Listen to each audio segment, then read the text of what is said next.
Hour number 2 of the Pat and Aaron Show, 95.3 WDAE and AM620. I was talking before the break about why the Bucs, in my opinion, still have very much a chance at not just making the playoffs, but winning the NFC South. I saw on the YouTubes, I just jumped on the YouTubes to see if any of you guys are chatting over there. D. Lindemann says a while ago, Bucs season is over. Face it, guys. Cousins is a statue. Kicked our butts. Well, he is a statue. That is true. And he did beat the Bucs. I wouldn't say they kicked our butts. The Bucs should have won both those games. But he did beat the Bucs twice. Also, somebody said, yeah, the Bucs need to go 7-0 to make the playoffs. That ain't going to happen. They absolutely do not need to go 7-0. They're going to need to go probably at least 6-1. I will say that. But look ahead at the Falcons' schedule and the way they played on Sunday and tell me that's a team that they can't catch. If you look at the Bucs' schedule as well. The only good team left on the Bucs' schedule is the Chargers. And the way that they played against really just about everyone on their schedule, except for Denver, tells me they should roll over the Giants. They should roll over the Panthers. They should roll over the Vegas Raiders. Now, maybe they squeak one out that is closer than it should have been, but they should not lose any of those football games. The only game you can justify them losing is the Chargers game. They should win the rest. And I'm telling you, if they're 6-1, there's a good chance they win this division. Because the Falcons are not playing well, and they've got some tough games ahead. At least 3 more that they could lose. And at 6-5, if they lose 3 more, they're 9-8. And if the Bucs go 6-1, they're 10-7. So absolutely, they've got a shot. And on the Bartow Ford DAE text line, somebody texted in, said, Pat, when you said the whole Bucs winning the division thing, I was like, oh yeah, right. But when you explain the schedule and the scenarios, it is very possible to leapfrog the Falcons. It is. And I know you think I'm crazy. And the Bucs are going to have to do a much better job than they've done. I get that. But they're getting Mike back. Hopefully they get Jamel Dean back. The defense isn't going to be good all season long. I'm not going to tell you. Unless Antoine Winfield Jr. starts to feel like himself and starts making some insane plays, and maybe they can be adequate. But the offense is good enough that if they control the football, control the pace of play, and keep the defense off the field as much as possible, that they should win a lot of these games and might win them all. And maybe I'm crazy for saying that, but I don't think so. I feel like I'm going to go crazy today if I find out that the Pinellas County Commission votes even to delay the vote for the bonds is bad news. It's so frustrating and infuriating as a Rays fan. And listen, are there fair arguments to be made about whether or not this is a great deal for the taxpayers of St. Petersburg? Sure. But don't stand in front of us. And it wasn't like the Rays did it without the city.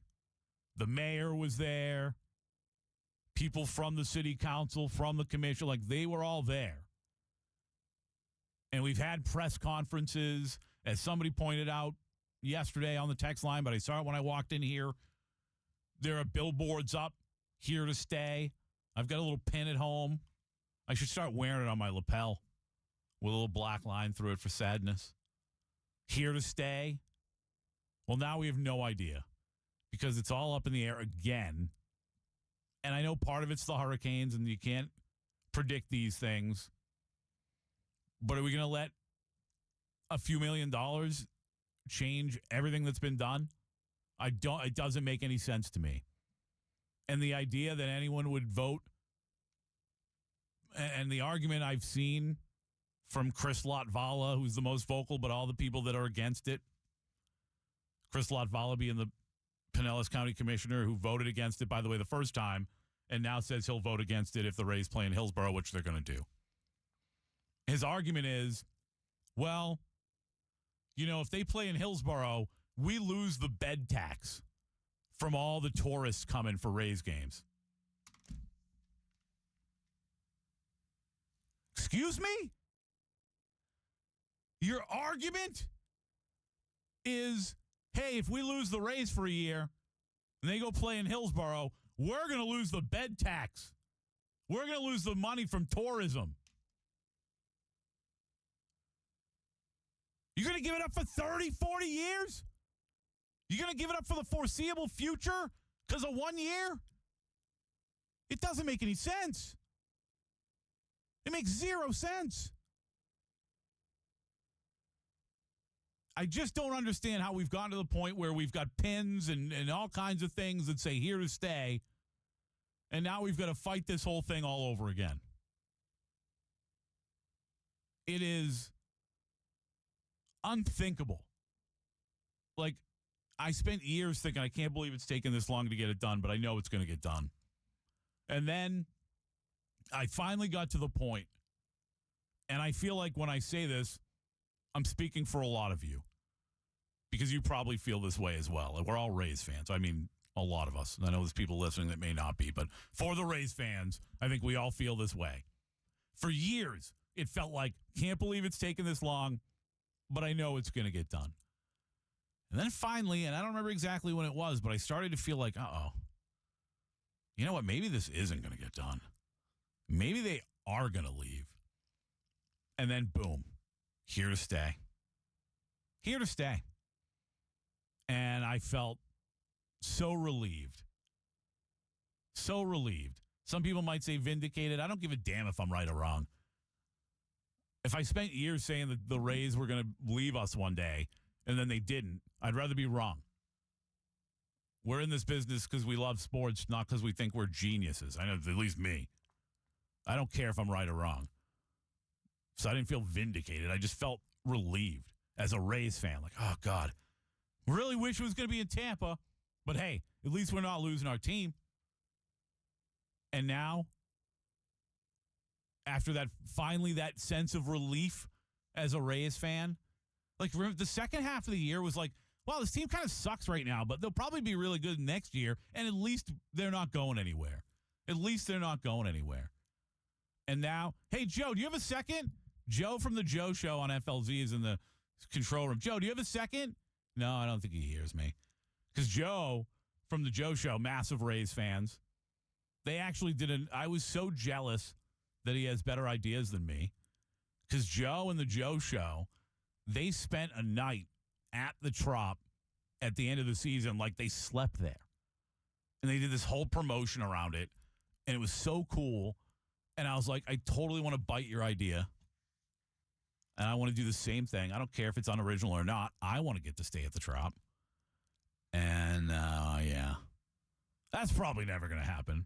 I mean, who knows? Probably not now. But Well, definitely not right now. yeah. If they repair it and they're back next year playing at the Trop and everything's copacetic, we figure it out with the county commission and all that stuff, and here to stay is back on, who knows? But as of right now, yeah, right now I don't want to stay there. No. It is a frustrating time. It's a massive day for the Tampa Bay region when it comes to trying to keep this team here. And we're going to see what the county commission does today. I'm not optimistic. I am not optimistic at all. I would be optimistic if I was thinking about getting married. I'm not, because I've been married for almost 20 years. But maybe you're in that spot. Maybe you're thinking about getting married soon. If you are, Chris Mathis, or anybody else who might be listening, just saying, the final store-wide sale of the year is this weekend at International Diamond Center. Get extra savings store-wide. Save up to 20% off virtually everything in the store, or you can get 3 years, zero interest divine financing. We're talking about extreme value right now. The best deals of the year on rings, earrings, bracelets, bands, pendants, designer jewelry, you name it. And it's like double the selection with all of the industry's top designers here with their entire collections with everything on sale. Big name designers from New York and Los Angeles here with all of their new styles. And we're talking about tons of new styles. All the latest designs from Verragio, Simon G., and many more. If you're looking to make your money go farther, this is a great opportunity for you. You're going to get up to 20% off or, like I said, 36 months, zero interest financing. That's right. zero interest financing. Think about it. A $3,000 pair of diamond earrings, just $84 a month.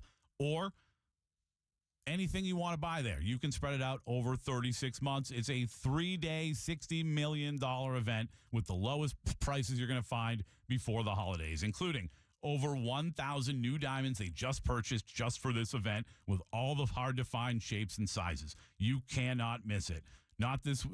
It's this weekend, November 22nd, 23rd, and 24th.